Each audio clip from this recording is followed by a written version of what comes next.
Você já ouviu falar de Charles Sobhraj?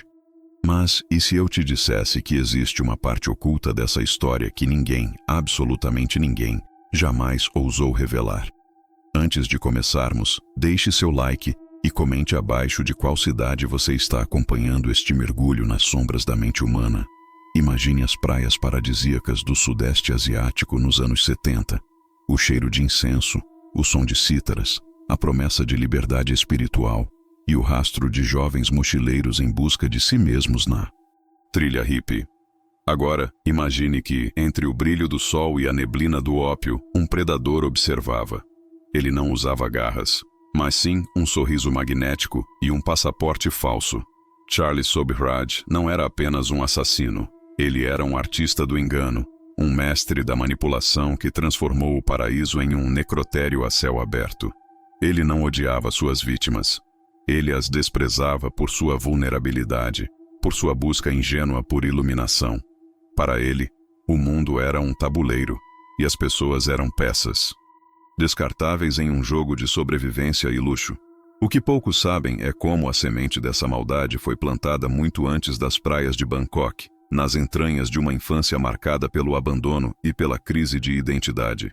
Sobhraj nasceu em uma Saigon ocupada, filho de uma mãe vietnamita e um pai indiano que nunca o reconheceu de fato. Ele cresceu sem solo, sem pátria e sem alma, sendo jogado entre a Indochina e a França, sempre sentindo que o mundo lhe devia algo. E ele decidiu cobrar essa dívida com juros de sangue. Ele descobriu cedo que a verdade é uma argila moldável. Se você fala com convicção suficiente, o mundo acredita em qualquer mentira. Na Paris dos anos 60, ele já era um criminoso profissional, entrando e saindo de prisões como quem atravessa uma porta giratória, sempre refinando sua técnica. Ele não queria apenas roubar, ele queria dominar. Quando ele finalmente desembarcou na Ásia, ele não era mais apenas um delinquente comum. Ele era a serpente. Ele deslizava pelas fronteiras, trocando de pele, trocando de nome, deixando para trás um rastro de corpos que a polícia mal conseguia identificar, porque ele roubava não apenas as vidas, mas as identidades de quem matava. Ele se tornava a vítima para poder caçar a próxima. A logística do medo que ele implementou era cirúrgica. Ele se instalava em hotéis de luxo ou apartamentos sofisticados, apresentando-se como um negociante de pedras preciosas. Quem poderia resistir a um homem tão culto, tão generoso, que oferecia abrigo e cura para viajantes doentes? Mas a doença, muitas vezes, era ele quem causava. Ele envenenava a comida e as bebidas de seus convidados, com uma mistura precisa de laxantes e sedativos, mantendo-os em um estado de dependência absoluta. Eles achavam que estavam sendo cuidados por um anjo, enquanto o demônio preparava o contrato de morte. Enquanto eles deliravam na cama, Sobhraj revirava suas mochilas, estudava seus diários, aprendia suas caligrafias. Ele não queria apenas o dinheiro, ele queria a existência deles. O primeiro corpo a aparecer foi o de Teresa Knowlton, em 1975. Ela foi encontrada em uma praia de Pattaya, vestindo um biquíni florido. A polícia local, negligente e acostumada a ver overdoses de hippies, quase descartou o caso. Eles não sabiam que aquele era apenas o prefácio de um livro de horrores. Sobhraj assistia a tudo de longe, com uma frieza que desafiava a lógica humana. Ele não sentia o remorso que os homens comuns sentem. Ele sentia o êxtase do controle. Logo depois veio Vitaly Hakim, queimado vivo em uma estrada deserta. E então, o casal holandês Henk Bintanja e Cornelia Hemker. O que aconteceu com eles dentro do apartamento de Sobhraj, conhecido como Kanit House, é o material dos piores pesadelos. Eles foram estrangulados e seus corpos incendiados para evitar a identificação. Sobhraj acreditava ser intocável. Ele tinha uma rede de cúmplices, incluindo a enigmática Marie-André Leclerc, uma mulher que se apaixonou pela escuridão dele e se tornou sua sombra fiel, fechando os olhos para os gritos que vinham do quarto ao lado. Juntos, eles formavam uma unidade de destruição que atravessava o Nepal, a Índia e a Tailândia. Mas toda serpente, por mais ágil que seja, acaba encontrando alguém que conhece o seu veneno. E esse alguém não era um superpolicial. mas um diplomata holandês obstinado chamado Herman Knippenberg. Enquanto todos queriam esquecer os hippies desaparecidos, Knippenberg começou a juntar as peças, ignorando ordens superiores, mergulhando em um arquivo de horror que ninguém queria abrir. Ele descobriu que Sobrad não era apenas um homem, mas uma miragem. Como prender alguém que tem 10 rostos e 20 passaportes? Como provar um crime quando os corpos são cinzas e as testemunhas estão sob o efeito de drogas pesadas? A caçada se tornou uma obsessão. Sobhraj, por sua vez, parecia se divertir com o perigo. Ele gostava de ser caçado. Ele desafiava as autoridades, fugindo de prisões de segurança máxima, usando nada além de sua lábia e, ocasionalmente, veneno para dopar os guardas. Houve o incidente em Delhi, onde ele tentou drogar um grupo inteiro de estudantes franceses em um hotel, mas sua arrogância foi sua queda temporária. Ele errou a dose.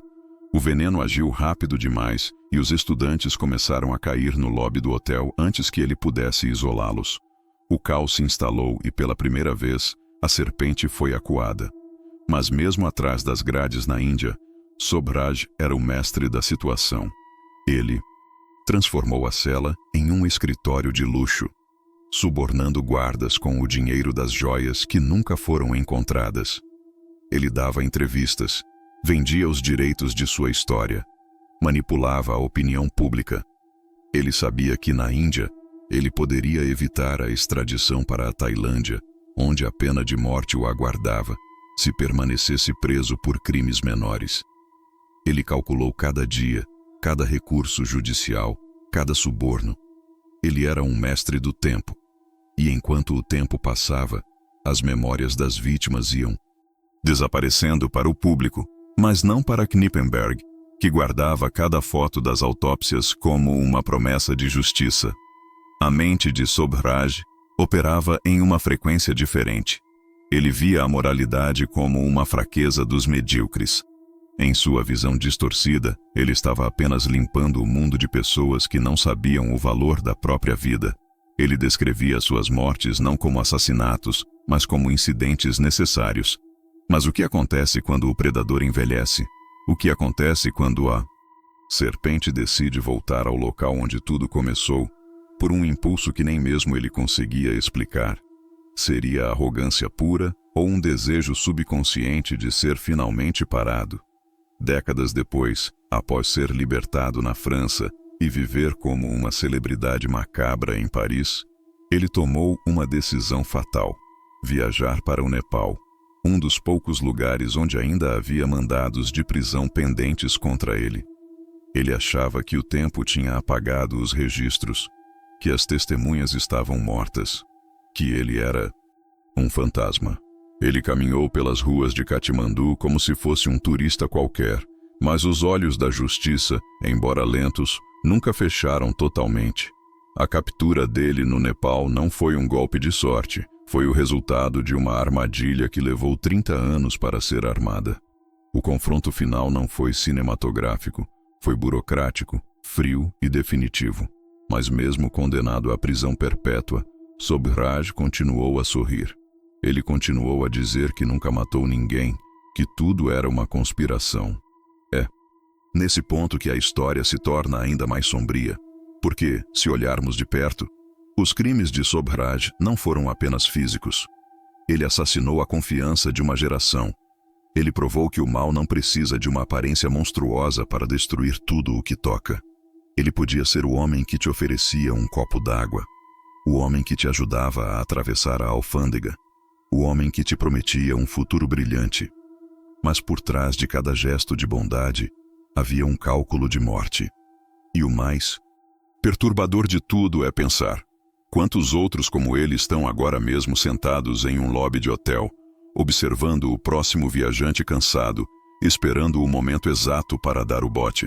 A história da serpente é um lembrete visceral de que o perigo mais letal é aquele que se parece exatamente com um amigo. E quando o veneno começa a agir, geralmente já é tarde demais para gritar. O rastro de cinzas que ele deixou pelo Sudeste Asiático ainda clama por respostas que ele nunca dará, porque a verdade, para Charles Sobhraj, É apenas mais uma ferramenta de tortura.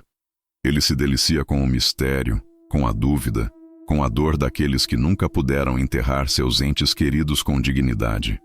Cada passaporte que ele queimou era uma vida apagada da história. Um nome que se tornou um número em um arquivo empoeirado de pessoas desaparecidas. Ele não apenas matava, ele desfazia o ser humano. E ele fazia isso com uma elegância que assustava até os investigadores mais experientes.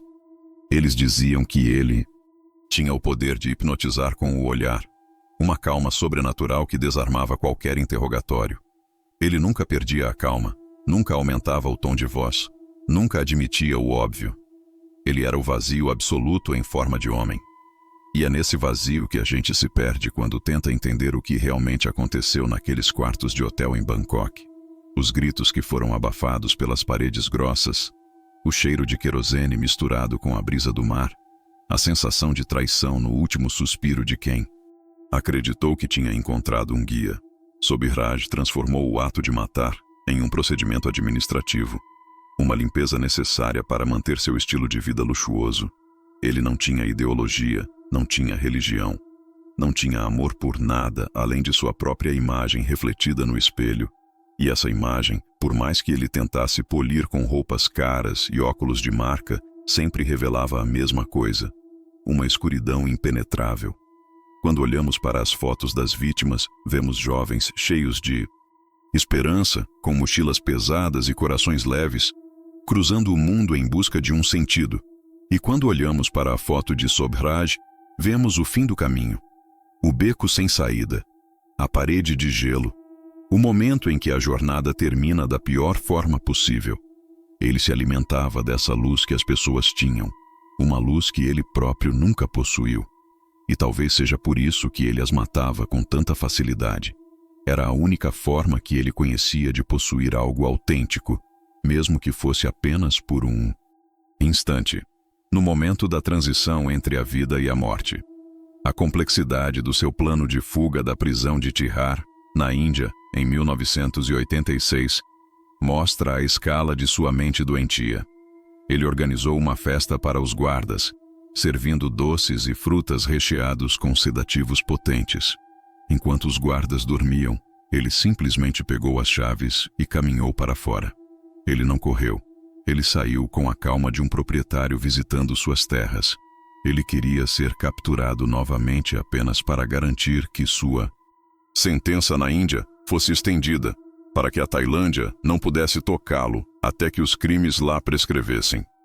Foi um xeque-mate jurídico que durou décadas. Um homem que joga com a própria liberdade com essa frieza não é um criminoso comum. É um sociopata de nível superior.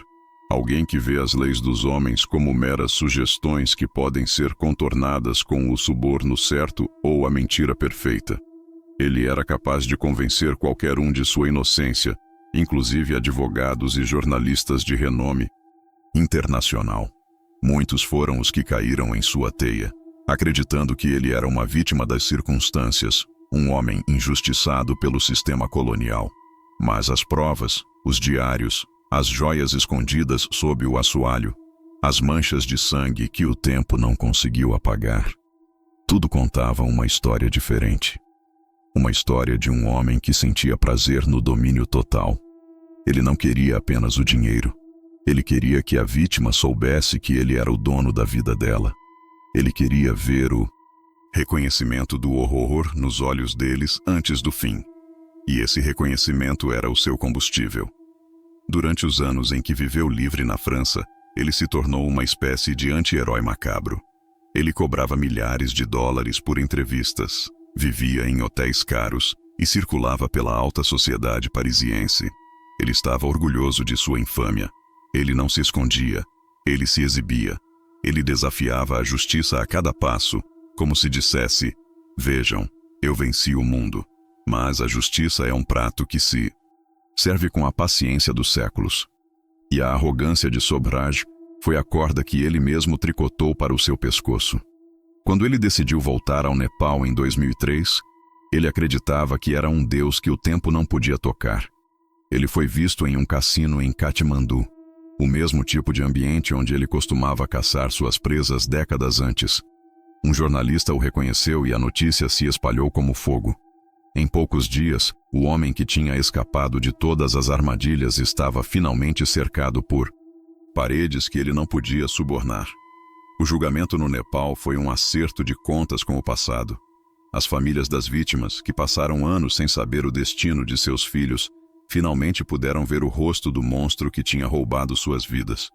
E o que eles viram não foi um demônio, mas um velho frágil que ainda tentava, desesperadamente, manipular os juízes com argumentos técnicos e reclamações sobre sua saúde. A máscara estava caindo, mas a serpente ainda tentava dar um último bote.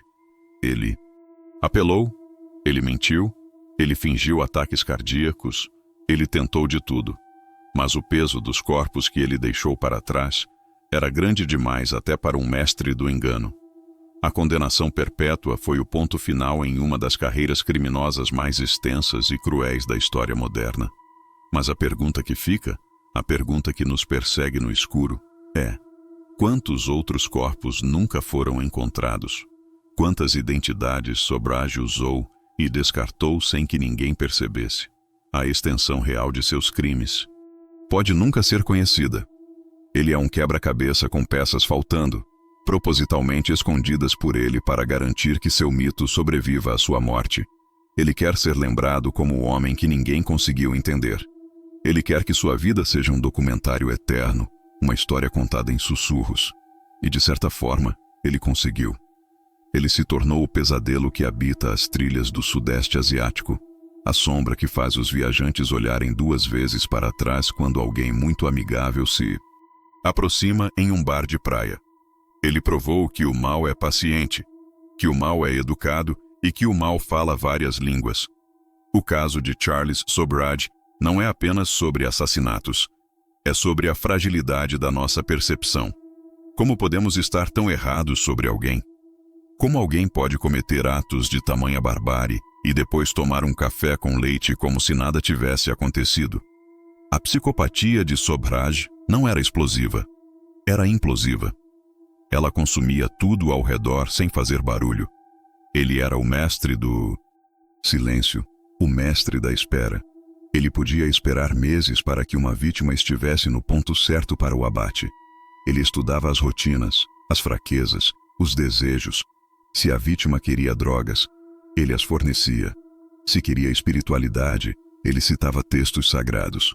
Se queria aventura, ele era o guia perfeito. Ele se tornava o que você precisava para que você baixasse a guarda. E uma vez que a guarda estava baixa, ele era letal. A história da serpente nos ensina que a intuição é nossa única defesa, real em um mundo de predadores disfarçados. Aquela sensação estranha no estômago, aquele calafrio sem explicação, o sorriso que não chega aos olhos. Sobhraj era um mestre em suprimir esses sinais nas suas vítimas, usando seu charme como uma anestesia. Ele operava na zona cinzenta entre a realidade e a ficção, onde a maioria das pessoas se sente perdida. E ele prosperava nesse caos. Mesmo hoje, em sua cela ou em suas últimas audiências, ele mantém a mesma postura de superioridade intelectual. Ele olha para os investigadores com um desdém mal disfarçado, como se ele fosse o único que entende as verdadeiras regras do jogo. Para ele, todos os outros são figurantes em seu filme particular. Ele não vê o sofrimento das mães que nunca receberam um cartão postal de volta. Não vê o vazio nas cadeiras de jantar de famílias na Holanda, na Turquia ou nos Estados Unidos. Para ele, essas pessoas são apenas notas de rodapé em sua biografia. Essa falta de empatia é o que o torna tão perigoso e, ao mesmo tempo, tão fascinante para quem estuda a mente criminosa. Ele é o exemplo puro do predador intraespécie, o humano que caça humanos sem qualquer hesitação biológica ou moral. Ele quebrou todos os tabus, cruzou todas as fronteiras e desafiou todas as autoridades. E ele fez tudo isso com uma elegância que nos obriga a questionar a natureza do próprio mal. Seria o mal algo grandioso e barulhento, ou seria algo silencioso e bem vestido, que nos oferece um cigarro e uma carona? Sobhraj escolheu a segunda opção. E com ela ele construiu um império de terror que durou mais de 3 décadas. Sua vida foi um constante exercício de fuga. Fuga da pobreza, fuga da obscuridade, fuga da justiça e, por fim, fuga da própria humanidade. Mas não se pode fugir para sempre. O passado tem uma maneira de nos encontrar, mesmo nas montanhas mais altas do Nepal, ou nas ruas mais movimentadas de Paris. Os mortos têm uma voz que não pode ser silenciada, e as evidências têm uma memória que não falha.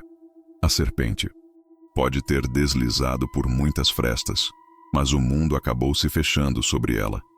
E agora, o que resta é o silêncio da prisão e o eco de suas mentiras, que já não convencem ninguém.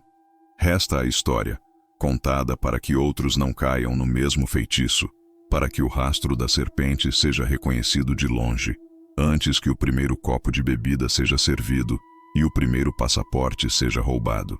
Porque enquanto houver pessoas em busca de sonhos, haverá aqueles que se alimentam desses sonhos para criar pesadelos. A vigilância é o preço da liberdade e a memória é o preço da justiça. Não podemos permitir que o charme de um monstro apague a brutalidade de seus atos. Cada vítima de Charlie Sobhraj tinha um nome, uma família e um futuro que foi roubado friamente. É por eles que a história deve ser contada com toda a sua crueza, sem filtros, sem romantismo. A serpente não era um herói rebelde, era um assassino oportunista que usou a bondade alheia como arma. E essa é a lição mais dolorosa de todas. À medida que mergulhamos mais fundo nos detalhes de seus crimes, percebemos que a logística de Sobhraj envolvia uma rede de identidades falsas tão complexa que ele próprio às vezes parecia se perder entre elas. Ele usava os nomes de suas vítimas para atravessar fronteiras, para alugar apartamentos, para abrir contas bancárias. Ele era literalmente um ladrão de almas. Em uma ocasião, ele foi parado em uma fronteira e, com uma calma glacial, apresentou o passaporte de um homem que ele havia matado apenas alguns dias antes. Ele olhou nos olhos do oficial de imigração, sorriu e discutiu sobre o clima. Ele não tinha pulsação acelerada, não tinha suor nas mãos. Ele tinha a certeza absoluta de que era superior ao homem do outro lado do balcão. Essa autoconfiança era sua armadura mais forte, mas também foi sua maior cegueira. Ele começou a acreditar em seu próprio mito de invencibilidade. Ele começou a deixar pistas, não por descuido, mas por arrogância, como se estivesse jogando migalhas para que os investigadores o seguissem. Ele queria o reconhecimento de sua genialidade criminosa. Ele queria ser o centro das atenções, o protagonista de um drama global. E ele conseguiu o que queria, mas o preço foi passar a maior parte de sua vida adulta atrás de grades de aço.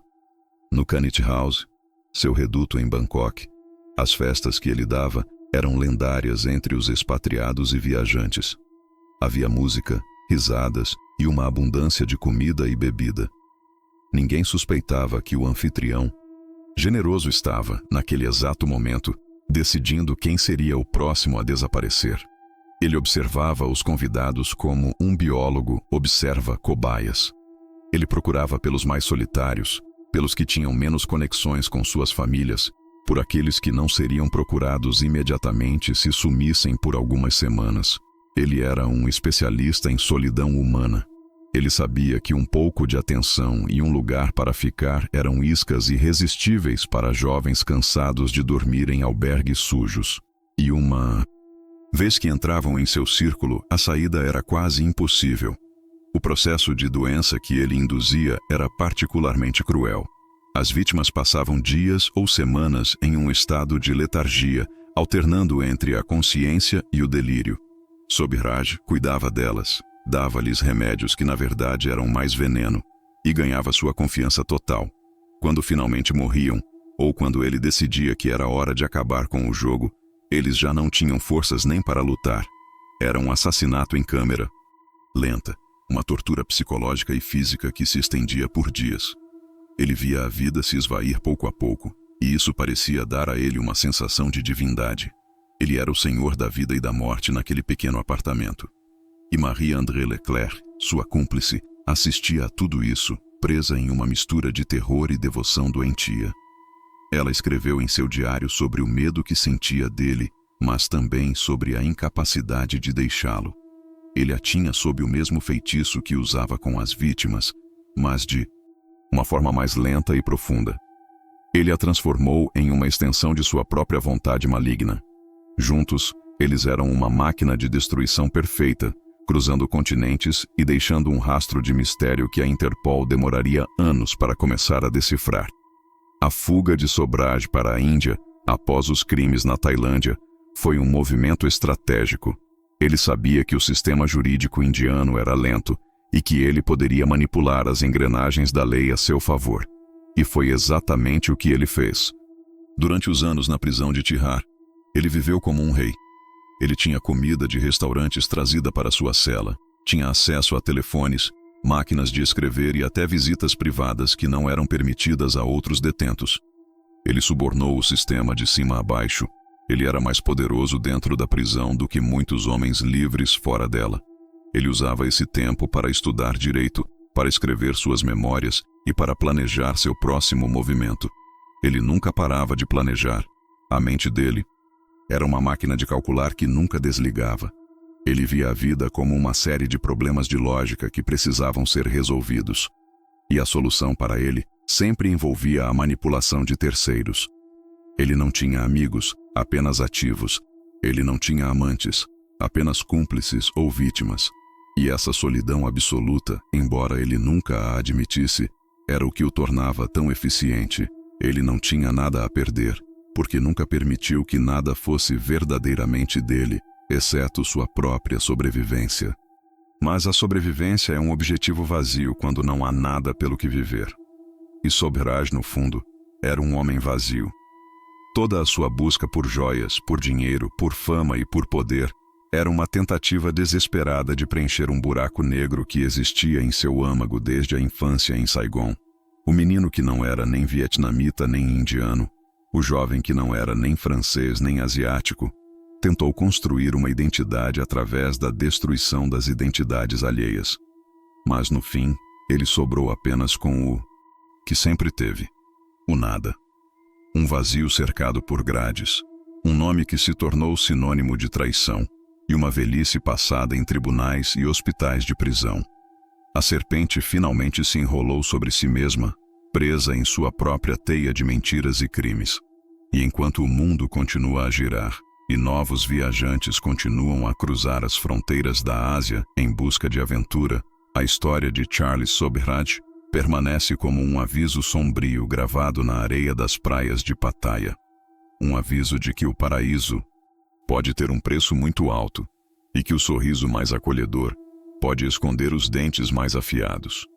A história dele nos obriga a olhar para os abismos da alma humana, para os lugares onde a luz não chega e onde a moralidade não existe. E quando olhamos para esse abismo, percebemos que a serpente não é apenas um homem, mas uma possibilidade que habita as sombras de todos nós, esperando apenas o momento de fraqueza, a oportunidade certa e o silêncio necessário para agir. A investigação liderada por Herman Knippenberg foi um dos trabalhos detetivescos mais impressionantes da história, realizado quase inteiramente à margem dos canais oficiais. Knippenberg transformou seu apartamento em Bangkok em uma central de inteligência com paredes cobertas de mapas, fotos e cronogramas. Ele percebeu o que a polícia local ignorava, que os desaparecimentos não eram casos isolados, mas parte de um padrão sistemático. Ele começou a ligar os nomes, as datas e os locais. Ele rastreou os passaportes roubados, as joias vendidas em mercados negros e os depoimentos de sobreviventes que tinham conseguido escapar das garras de Sobhraj por puro milagre. Cada detalhe que Knippenberg descobria era mais aterrorizante que o anterior. Ele descobriu o caso de Dominique Renelot, um jovem francês que Sobhraj manteve sob sedação por semanas, mas que conseguiu fugir com a ajuda de vizinhos que começaram a suspeitar do que acontecia na Canit House. Dominique foi um dos poucos que viu o rosto da serpente sem a máscara e sobreviveu para contar. Suas informações foram cruciais para que Knippenberg entendesse o modus operandi de Sobhraj, o envenenamento gradual, a substituição de fotos nos passaportes e a frieza absoluta no descarte dos corpos. Sobhraj não era apenas um assassino. Ele era um logístico da morte. Ele planejava as rotas de fuga antes mesmo de escolher a vítima. Ele sabia quais fronteiras eram mais fáceis de atravessar com documentos falsos e quais policiais eram mais propensos a aceitar um suborno. Ele operava em um vácuo de autoridade que existia no Sudeste Asiático naqueles anos. Um período de transição e instabilidade onde estrangeiros podiam sumir sem causar grandes alardes. Mas Knippenberg não aceitou esse silêncio. Ele escreveu cartas para embaixadas, para a Interpol e para os jornais, insistindo que um monstro estava à solta.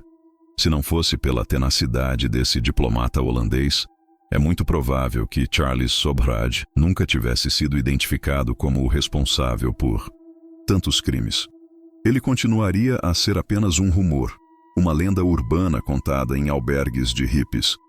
Mas a determinação de Knippenberg deu nomes aos corpos e um rosto ao assassino.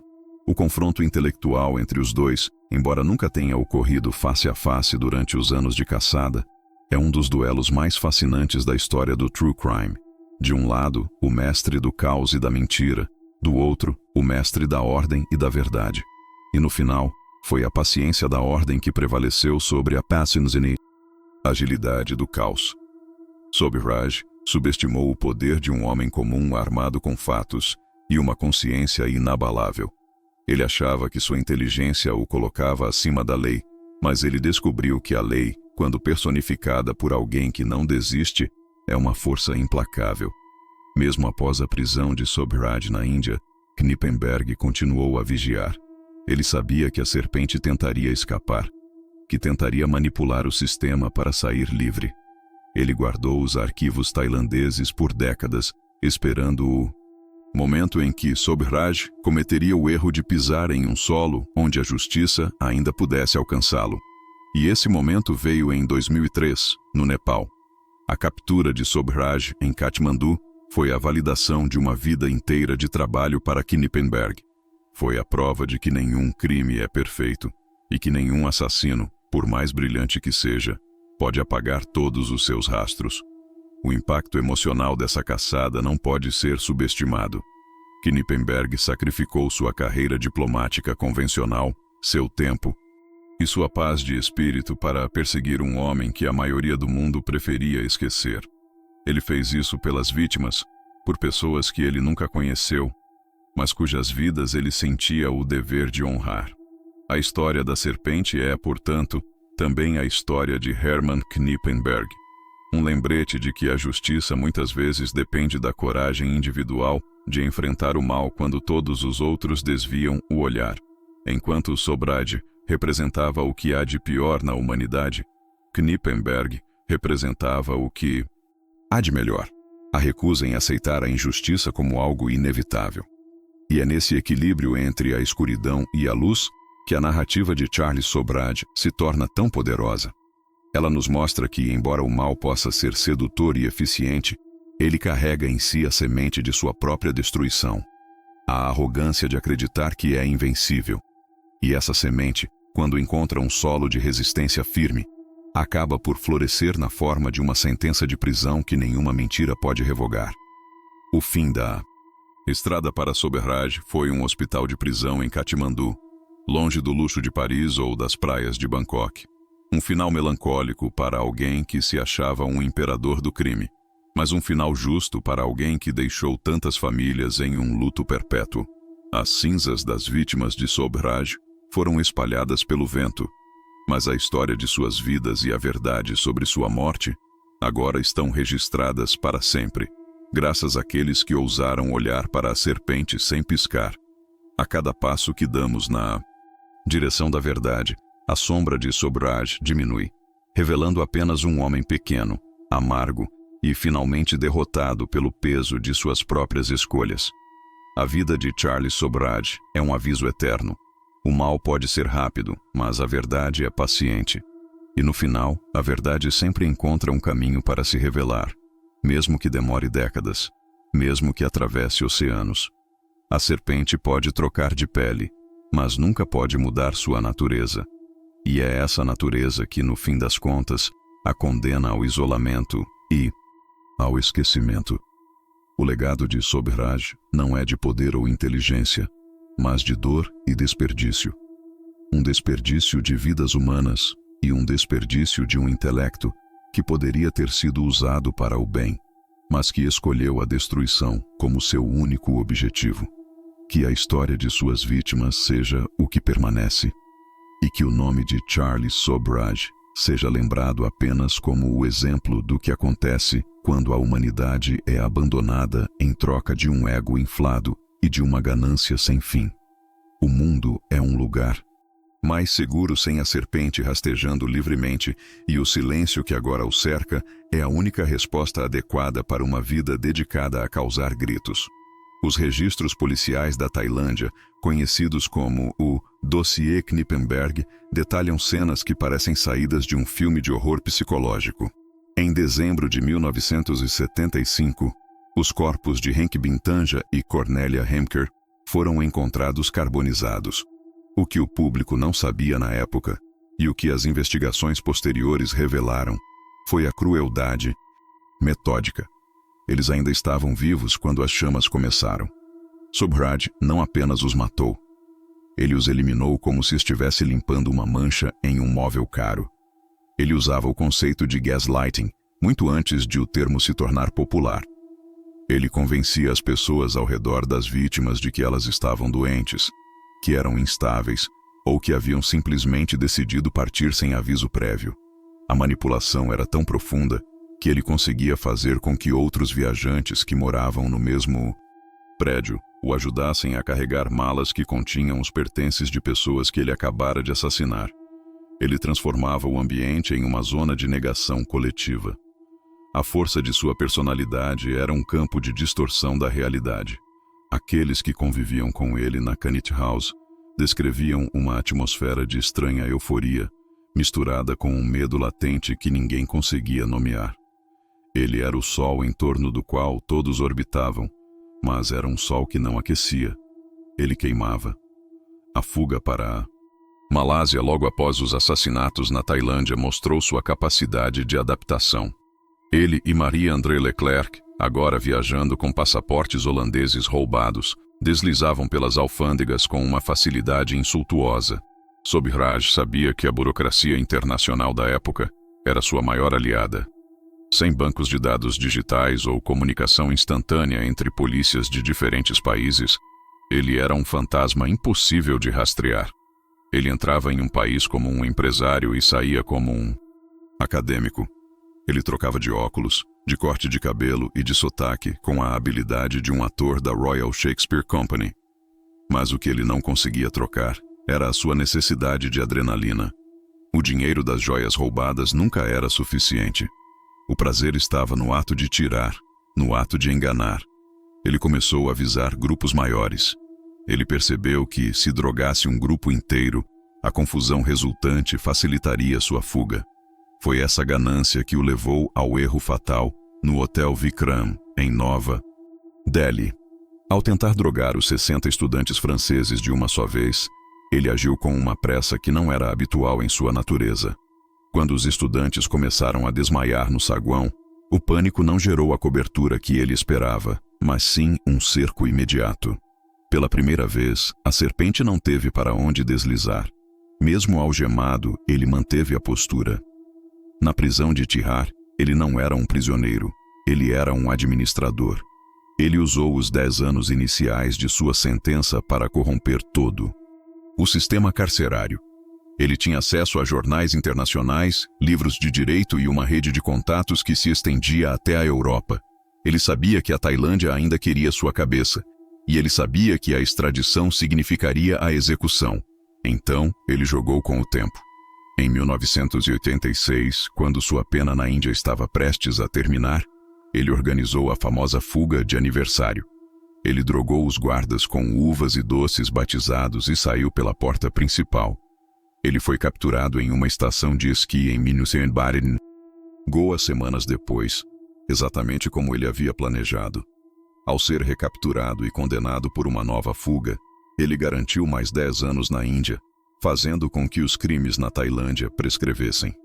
Foi um movimento de mestre, uma jogada de xadrez onde ele sacrificou sua liberdade temporária para salvar sua vida a longo prazo. Ele era um homem que pensava 10 passos à frente de qualquer detetive. Enquanto estava preso, ele dava entrevistas luxuosas, cobrando valores exorbitantes de jornalistas ocidentais que viam nele uma figura romântica de um fora-da-lei existencialista. Ele vendia uma versão higienizada de sua vida, onde ele era um rebelde lutando contra a hipocrisia da sociedade. Mas a verdade era muito menos glamurosa. A verdade estava nos pulmões cheios de fuligem das vítimas queimadas, nos olhos aterrorizados de quem percebia, tarde demais, que o remédio oferecido era o veneno final. Sobhraj nunca foi um rebelde. Ele era um parasita. Ele se alimentava da juventude, da curiosidade e da esperança alheia. Após sua libertação final da Índia em 1997, ele voltou para a França, onde tentou capitalizar sua infâmia. Ele circulava por Paris como uma celebridade de baixo escalão, sempre tentando vender os direitos de um filme que nunca parecia sair do papel. Mas o mundo havia mudado. A tecnologia de vigilância, o DNA e a cooperação internacional estavam tornando o mundo pequeno demais para predadores do seu tipo. Sua decisão de ir ao Nepal em 2003 permanece como um dos maiores mistérios de sua biografia. Alguns dizem que ele queria ser pego para ser o centro das atenções uma última vez. Outros dizem que sua arrogância o fez acreditar que ele era realmente invisível.